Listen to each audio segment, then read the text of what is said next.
Hey, what is up, mortals? It is Trina Duhart here with a new video for you. Welcome to What If Deku Met Ryoko Part 20.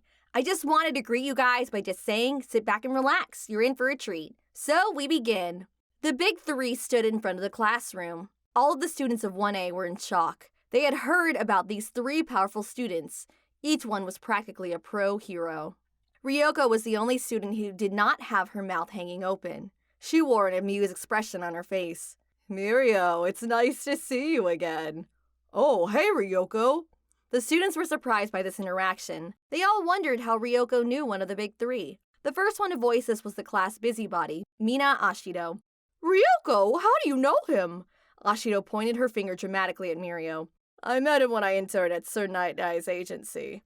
He was really helpful. Midoriya thought to himself, oh right, Ryoko interned at Sir Nighteye's agency. I wonder why he took Mirio on. The big three tried several times to explain the work studies program, but failed. Amajiki was overcome by standing in front of the 20 students of 1A. Nejire got off track by asking everyone personal questions. Aizawa found these approaches to be completely irrational. Mirio then tried to get back on track. He tried to start off with a joke, but it was seriously unfunny. Mirio then decided to fight the whole class at once. Aizawa took 1A and the big three to Gym Gamma, after they changed their uniforms. 1A then stretched and got ready to face off with the blonde-haired third year.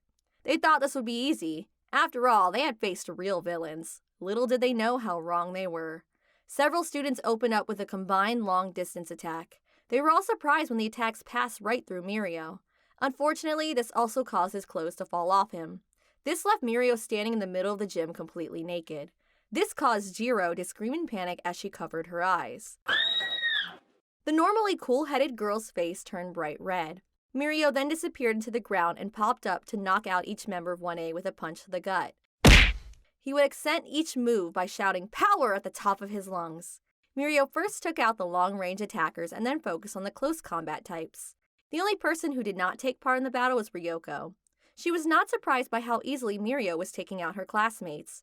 She had trained with the boy during her internship. His intangibility power made him hard to hit, but his physical strength was what was truly impressive. Aizawa looked at the white-haired girl. You're not going to join in? It wouldn't be fair. I know how Mirio fights. While it would be tough for me to defeat him one-on-one, my participation in the fight might change the outcome. Plus, I figured it would be better for Izuku and the others to experience his power firsthand. Aizawa nodded in approval. That is a very rational thought, if not a little cold-hearted.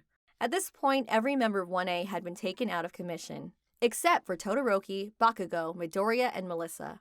The four put up a brave fight, but Mirio was just too good. He easily dodged the attacks of Melissa and Todoroki.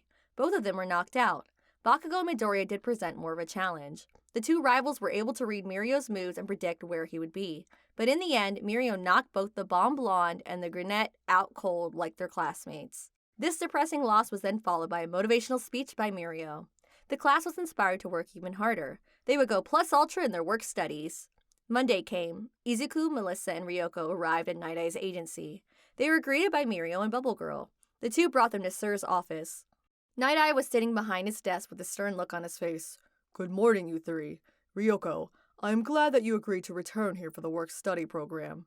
Ryoko gave the serious man a smile and a thumbs up. Glad to be back, sir. Also, thanks for giving Melissa and Izuku a chance. I had other considerations when doing so, but I'm glad you are happy. Energy and humor are important if the world is to have a bright future. He turned to look at his two employees. Mirio, Bubble Girl, will you take Ryoko and go help Centipede prepare for today's assignment? Both of them nodded and led Ryoko out of the room.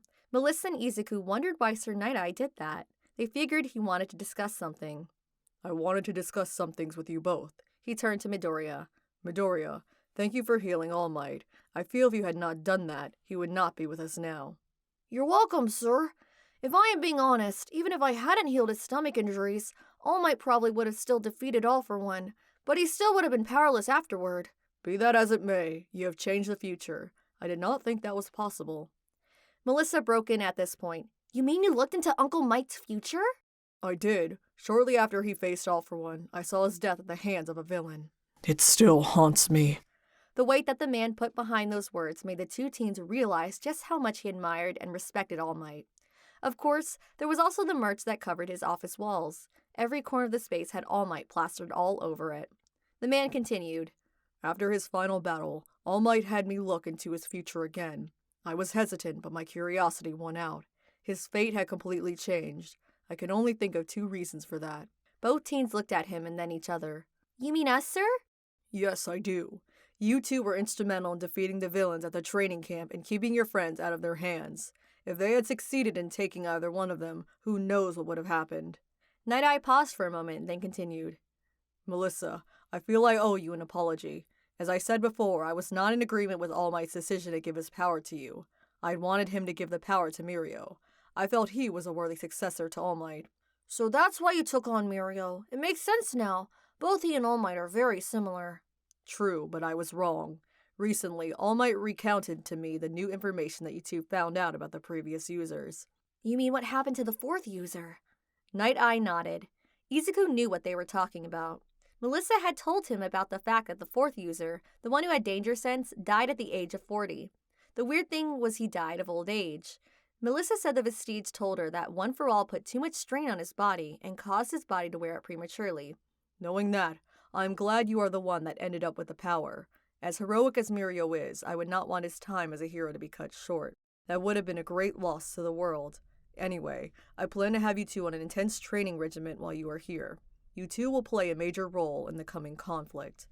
Both teens figured that something was in the works. Everyone could feel the change in the air lately.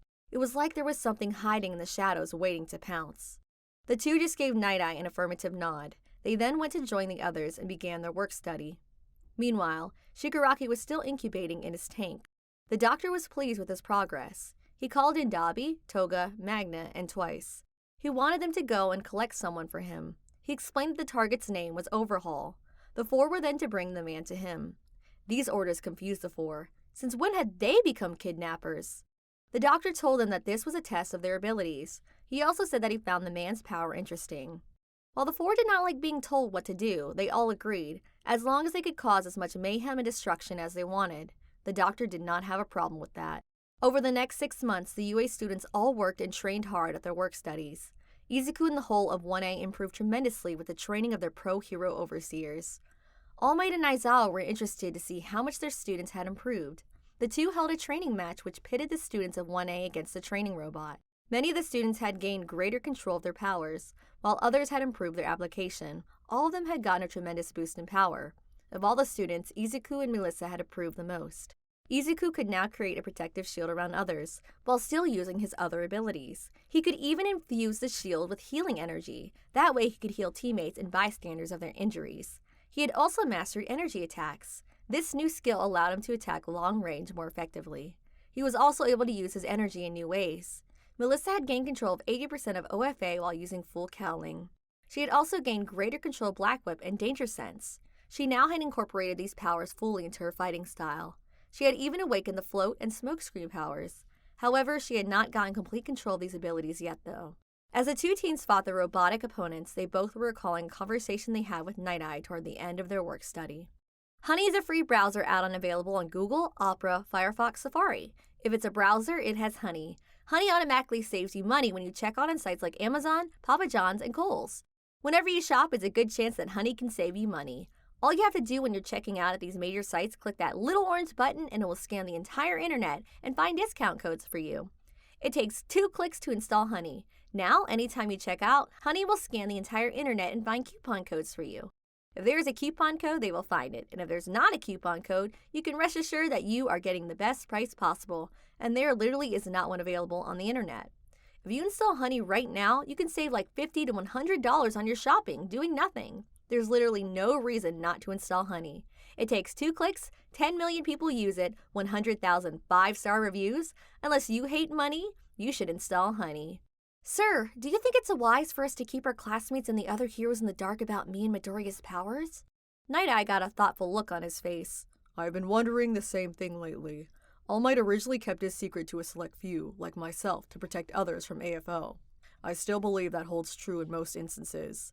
You have a point about that. Who knows how people would react if they knew that OFA could be given to anyone? And with the recent information we learned about the power, it could be very dangerous. Midoriya nodded in agreement. He is right. 80% of the population would die if they got a hold of the power. At the same time, who knows what villains would do with it? That being said, Melissa, even All Might had allies that knew his secret. It is your decision who you tell. If you feel that your classmates are trustworthy, then you should tell them. Thanks, sir. All of that also applies to you, Midoriya. You both will be heroes in society soon enough. It's time for you all to make these decisions. Back on the training field, Izuku and Melissa finished off the remaining robots. Melissa used Black Whip to catch 2 robots and then crush them like tin cans with a single blow. Izuku created a barrier around the 2 remaining bots and transmuted them into bronze statues. Their classmates all applauded the show of skill. Aizawa and All Might were impressed by the improvement they saw. It did their hearts good to see how far the students of 1A had come in such a short amount of time. They both secretly thought that each student had a bright future as a pro hero. After the training had ended, 1A went back to the dorms. Before everyone went their separate ways for the evening, Izuku and Melissa gathered everyone in the common area. As the 2 teens stood before their classmates, each one was silently worrying about how their classmates would take the information they were about to reveal. However, both had agreed that their classmates deserved the truth. Melissa started by explaining how she had gotten her power from All Might, how the man was seriously injured in a fight with AFO 5 years ago, how he had decided to pass his power to her after his body started to fail him. She then explained everything that had happened in regards to her power over the last semester. These revelations left everyone speechless. Even the normally talkative Ashido did not know how to process the information. The first to speak was Bakugo. In a cocky voice, he commented, "That is wild, but it makes sense." Jiro said in a quizzical tone, "It does, Bakugo?" All Might had been getting weaker since he became a teacher at UA. I wasn't sure at first. After all, he is so far above everyone else that it is hard to call him weak. I first became suspicious after the USJ attack, when we learned about his skinny form. I noticed how he was always hanging around Melissa. This story just confirms my theory. Ashido broke her silence at this point. But it is still so hard to believe. I mean, the fact that quirks can be transferred, that is crazy. Not so crazy. Oliver One could take people's quirks. From what Melissa told us, the first holder was AFO's younger brother. Family members can have similar power sets. Everyone was shocked by Bakugo's insights. It was easy to forget how smart the boy was, considering how unintelligent he acted most of the time. Ryoko broke in. "He is right. I knew there was something going on with you. I can see why you did not tell us." She then turned to look at Izuku. "I also forgive you, Izuku." The other 1A members all nodded in agreement. Ashido and Hagakure both wrapped Melissa in a massive bear hug. All of them told her that they understood and that they would keep her secret. It was Izuku's turn on the truth box. That is not all, guys. I have something to tell you all. Every student wondered what was coming next. Izuku told the class his secret. He explained that his grandfather was from the planet Jurai. He then explained the old man's backstory and how he trained him to use his powers. Again, the class was left awestruck. Except for Bakugo. He had been calm and understanding during Melissa's confession, but that was gone. He exploded in rage at Izuku's admission. The furious teen tried to leap at Izuku and set off an explosion in his face. Unfortunately, Izuku had gotten way better at his Lighthawk barriers. Almost by reflex, Izuku created a barrier around Bakugo. The teen attacked the barrier repeatedly, to no avail. The other students were surprised by this outburst. Ida was the first to respond. "That information was unexpected. You are not what expected an alien to look like, but you are still our class rep, no matter how Bakugo reacted." Everyone nodded in agreement. All said they would not tell anyone else this information. 1A understood what this information could do if it got out to the general public. Bakugo also agreed after he calmed down. As the group broke up and headed to bed, Izuku called Ryoko over. Everyone else left the room, leaving the students alone. Me and Melissa revealed our backstories to everyone. Why didn't you? Ryoko got a look on her face that Izuku had never seen before. It could only be described as shame. "It is not the same for me, Izuku. I am glad you came clean to your friends, but I cannot do the same. Remember, I was a criminal." "But you had no choice." "That is what I told myself for a long time. The longer I am here with you, your friends, and family, I believe it a little less." Izuku took the white-haired girl's hands. "You may have done some terrible things in the past, but I have seen the real you. The real Ryoko is a hero." Ryoko smiled at the green-haired boy. "Thank you, Izuku. You have no idea how much that means to me." The girl turned and went up the stairs. Izuku got a weird feeling that Ryoko was not telling him something. She had a serious aura around her. Ryoko thought to herself, I have learned so much from you, Izuku. Before I met you, I only knew darkness. You showed me the light. I have never felt as warm or loved as I have during the time I spent with you and everyone here. I will never forget you all, as long as I live. Later that evening, All Might received a call from Nighteye.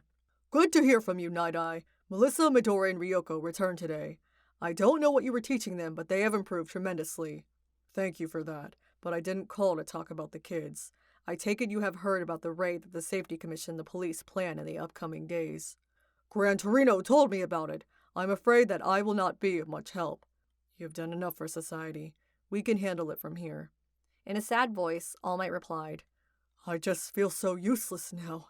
My students are already so capable. They look to me less and less as the days pass. I wish I could do more. You are doing something, All Might. You inspire the heroes, your students, and society at large by continuing to live. If you were to die now, it would be a blow that would finish off any hope society has left. I beg that you please leave the fighting to us now, All Might. Don't worry, Nighteye. I know all of that.